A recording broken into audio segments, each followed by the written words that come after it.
तो अभी के टाइम फ्री फायर में ऑलमोस्ट सभी प्लेयर का गेम प्ले रिलेटेड कुछ ना कुछ प्रॉब्लम होते ही रहते हैं। लाइक किसी का हेडशॉट्स रिलेटेड प्रॉब्लम होता है, किसी का एक्यूरेसी रिलेटेड प्रॉब्लम होता है, और या फिर किसी का एक्यूरेसी एंड मूवमेंट दोनों का ही प्रॉब्लम होता है। बट मैं अगर आप लोगों को बोलूं, इस वीडियो को पूरा एंड तक देखने के बाद आपका गेम प्ले रिलेटेड हर एक प्रॉब्लम पूरा खत्म हो जाएगा और आप लोग एक बेस्ट मोबाइल प्लेयर बन जाओगे। तो क्या आप लोग मेरी बात को विश्वास करोगे? नहीं। हाँ सही में, क्योंकि मैं आज के इस वीडियो में आप लोगों के हर एक क्वेश्चन का, हर एक प्रॉब्लम का सॉल्यूशन करने वाला हूँ, जो कि आप लोग रेगुलरली मुझे इंस्टाग्राम एंड डिस्कॉर्ड में भेजते ही रहते हो। तो चलो फिर आज की इस क्रेजी वीडियो को हम लोग स्टार्ट करते हैं। यार के भाई, मेरे गेम प्ले में कभी कभार हेडशॉट लगता है, कभी कभार नहीं लगता। मतलब एक्यूरेसी में इतना प्रॉब्लम हो चुका है, मतलब गर्लफ्रेंड के मूड जैसा हो चुका है। कभी कभार अच्छा रहता है, कभी कभार खराब। तो देखो, अगर आपका एक्यूरेसी में प्रॉब्लम होता है तो इसका मेन 3 रीजन है, आपका एमिंग में, आपका ड्रैग स्पीड में एंड आपका सेंसिटिविटी में। और अगर आप लोग इन तीनों चीजों को बहुत ही अच्छे से सोच के समझ के खेलोगे तो लिटरली आप लोग आपके एक्यूरेसी को काफी हद तक कंट्रोल कर पाओगे। जैसे कि as you can clearly see that इसने यहाँ पे एमिंग में मिस्टेक किया है, और इसके साथ साथ इसका ड्रैग स्पीड थोड़ा बहुत सही था, मतलब एवरेज था, बट इसका सेंसिटिविटी में काफी हद तक प्रॉब्लम देखने को मिला है, क्योंकि ये जब ड्रैग कर रहा था मोस्टली इसका एम बॉडी में जाके चिपक रहा था, और ये प्रॉब्लम होता है बेसिकली सेंसिटिविटी के वजह से। हाँ तो देखो, मैंने बहुत सारा प्लेयर्स का एक्यूरेसी रिलेटेड प्रॉब्लम देखा है, और उन सभी प्लेयर का बस एक ही मिस्टेक कॉमन है, वो है एमिंग में। और अगर आप लोग एम को ही सही से समझ के नहीं खेलोगे तो आप लोग लिटरली कैसे हेडशॉट मारोगे, चाहे आपका सेंसिटिविटी कितना ही ज्यादा परफेक्ट क्यों ना हो जाए। आप लोग अगर एम को सही से समझ के नहीं खेलोगे तो आप लोग लिटरली कभी भी एक बेस्ट प्लेयर नहीं बन पाओगे।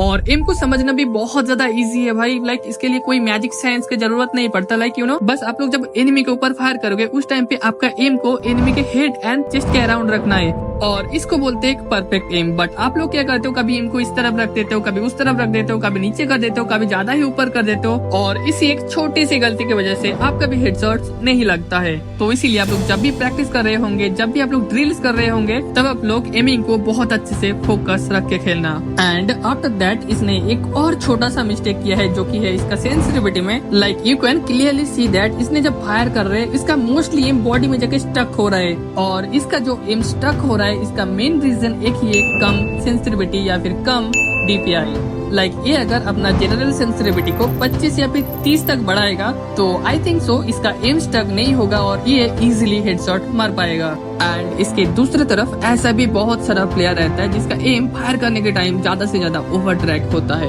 और लाइक अगर आपका भी ऐसा ही सेम प्रॉब्लम होता है तो इसके लिए आपको सिंपली सेंसिटिविटी को 20 या फिर 25 तक थोड़ा सा कम कर लेना, जिससे आपका एम ज्यादा मूवमेंट नहीं करेगा एंड आप लोग एक वेल स्टेबल सेंसिटिविटी बना पाओगे। तो आई होप गाइस आप लोग इस पॉइंट को बहुत अच्छे से समझ गए होंगे।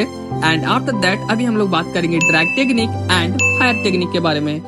Like as you can clearly see that कि ये UMP गन से फायर कर रहा था, और UMP है एक SMG गन, और हम सबको पता है कि अगर हम लोग SMG गन से मिड रेंज में रह के खेलेंगे तो उसमें हमारा एक्यूरेसी इंक्रीज होने का चांस ज्यादा रहता है as compare to short range and long range. Like अगर आप लोग ज्यादा ही शॉर्ट रेंज में रह के UMP चलाओगे, like short guns and others guns, तो उसमें आपका ज्यादा एक्यूरेसी देखने को नहीं मिलेगा। और इसके दूसरी तरफ अगर आप लोग ज्यादा ही लॉन्ग रेंज से UMP को चलाओगे तो सेम उसमें भी आपका ज्यादा एक्यूरेटेड फील नहीं होगा। लाइक उसमें आपका डैमेज भी कम रहेगा एंड हेडशॉट भी as compare to mid range बहुत कम लगेगा। जैसे कि अगर आप लोग कोई भी SMG गन चला रहे हो, लाइक UMP, MP40, थॉमसन, जैसे अगर आप लोग कोई भी SMG गन चला रहे हो तो आप लोग ये ध्यान रखना, आप लोग 15 से लेकर 25 मीटर के रेंज में रह के फायर करना, जिससे आपका एक्यूरेसी ज्यादा बेहतर फील होगा और आप लोग next level accuracy and headshots को एंजॉय कर पाओगे।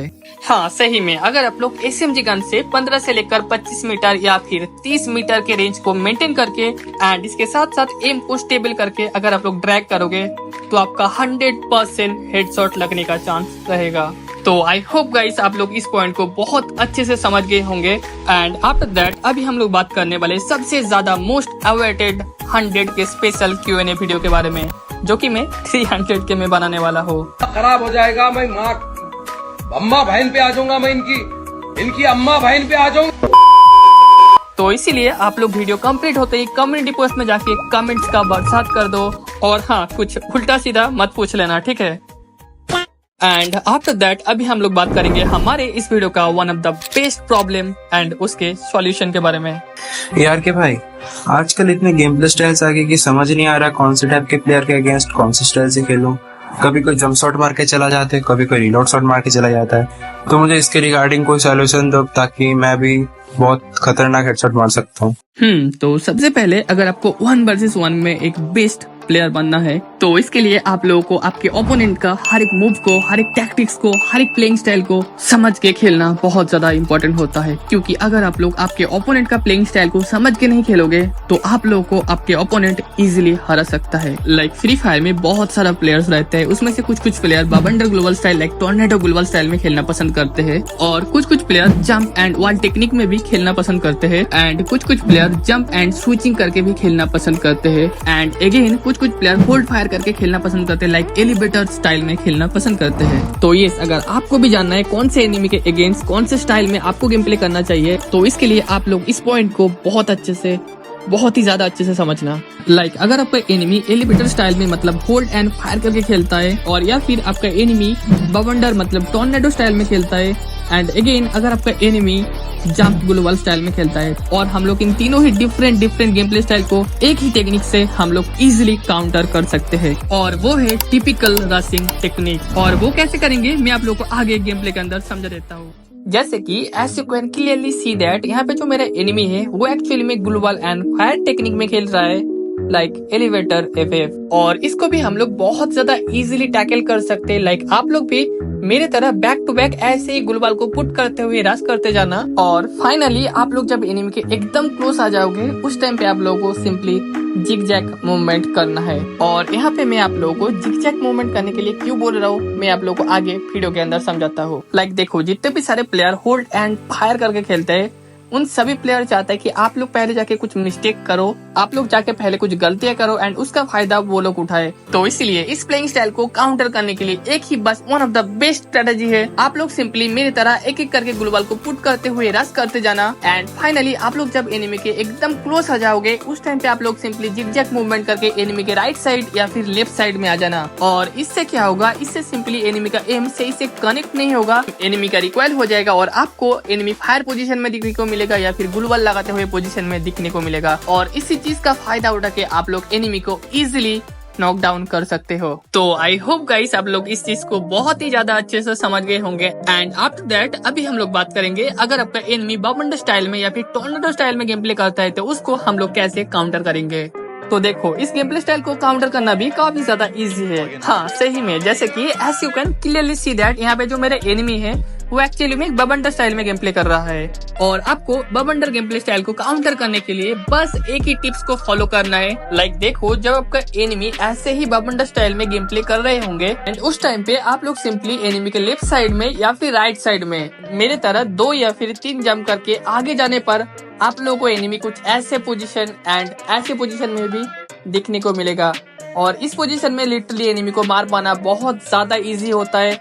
और इसी सेम ट्रिक को फॉलो करके मैं मैड मैक्स एंड एवरी बवंडर प्लेयर के अगेंस्ट बहुत अच्छा परफॉर्म कर लेता हूँ। और हाँ एक और इम्पोर्टेंट चीज जिसको आपको बहुत अच्छे से समझना है, लाइक आप लोग जब भी बवंडर प्लेयर के अगेंस्ट गेम प्ले करोगे तब आप लोगों को फर्स्ट फायर नहीं करना है। लाइक एनिमी अगर आपको थोड़ा सा भी पीक दे रहा है या फिर थोड़ा सा भी आप लोग एनिमी को देख पा रहे हो तो उस टाइम पे आप लोगों को कभी भी फायर नहीं करना है। लाइक उस टाइम पे अगर आप लोग फायर करोगे तो एनिमी आपको इजीली मार सकता है। और हाँ एक और चीज, आप लोगों को कभी भी सीधा रश नहीं करना है। लाइक अगर आप लोग इन दोनों चीजों को अच्छे से अवॉइड करके एंड मेंटेन करके खेलोगे तो आप लोग इजीली बवंडर स्टाइल में गेम प्ले करने वाला हर एक प्लेयर को काउंटर कर सकते हो। एंड इसके बाद अभी हम लोग बात करेंगे अभी के टाइम का one of the toughest game play style jump wall game play style के बारे में। वेल तो देखो बेसिकली जंप वॉल स्टाइल में आप लोगों को एनिमी बहुत ही कम पिक देगा, मतलब आप लोगों को बहुत ही कम चांस मिलेगा फायर करने का और हेडशॉट मारने का। बट जैसे जैसे फ्री फायर में न्यू गेम प्ले स्टाइल आता है ठीक वैसे ही उस गेम प्ले स्टाइल का कुछ गलतियां रहते हैं, कुछ मिस्टेक रहते हैं, कुछ काउंटर ट्रिक भी रहता है जिसको यूज करके आप लोग इजीली एनिमी को काउंटर भी कर सकते हो। लाइक जैसे कि ऐसे you can clearly see that यहाँ पे जो मेरा एनिमी है वो जंप वॉल स्टाइल में खेल रहा है और इसको भी हम लोग इजीली काउंटर कर सकते हैं। लाइक आप लोग मेरे तरह ऐसे ही एक एक करके गुलवाल को पुट करते हुए रश करना और जब आप लोग एनिमी के एकदम क्लोज आ जाओगे, मतलब शॉर्ट रेंज में आ जाओगे, उस टाइम पे आप लोगों को चेक करना है कि एनिमी क्या कर रहा है, फायर करने के लिए निकल रहा है या फिर एनिमी ग्लू वॉल लगा रहा है। और अगर एनिमी फायर करने के लिए निकल रहा है तो आप लोगों को उस टाइम पे बिल्कुल ही नहीं निकलना है, उस टाइम पे आप लोगों को बिल्कुल ही पीक नहीं देना है। बट हाँ, अगर एनिमी ग्लू वॉल लगा रहा है तो उस टाइम पे आप लोग सिंपली एनिमी को रश करके इजीली मार सकते हो, क्योंकि उस टाइम पे एनिमी कुछ ऐसे पोजीशन में या फिर ऐसे पोजीशन में आप लोगों को देखने को मिलेगा। तो इस कंडीशन में ऐसे सेट एनिमी को मार पाना काफी ज्यादा इजी है। तो यस, आप लोग इजीली हेडशॉट मार पाओगे। तो गाइस, आई होप आप लोग इस पॉइंट को बहुत अच्छे से समझ गए होंगे। और इसके साथ साथ अगर आपको और भी गेम प्ले स्टाइल का काउंटर ट्रिक जानना है तो इसके लिए आप लोग मुझे कमेंट सेक्शन में काउंटर ट्रिक जरूर से कमेंट कर देना, जिससे मैं फ्री फायर के अंदर जितने भी सारे गेम प्ले स्टाइल है, जितने भी सारे गेम प्ले टेक्निक है, उन सभी का एक एक करके और बहुत ही अच्छे से काउंटर ट्रिक मैं आप लोगों को शेयर करूंगा। तो इसीलिए आप लोग कमेंट सेक्शन में काउंटर ट्रिक जरूर से कमेंट कर देना। और आज की इस वीडियो में बस इतना ही था। और अगर आपको मेरे साथ गेम प्ले करना है एंड या फिर मेरे साथ बातें करना है तो मेरा इंस्टाग्राम एंड डिस्कॉर्ड का लिंक डिस्क्रिप्शन में है, जाके मुझे वहाँ फॉलो जरूर कर लेना और मैं आपको वहीं पे मिलूंगा। तब तक के लिए गाइस, बाय।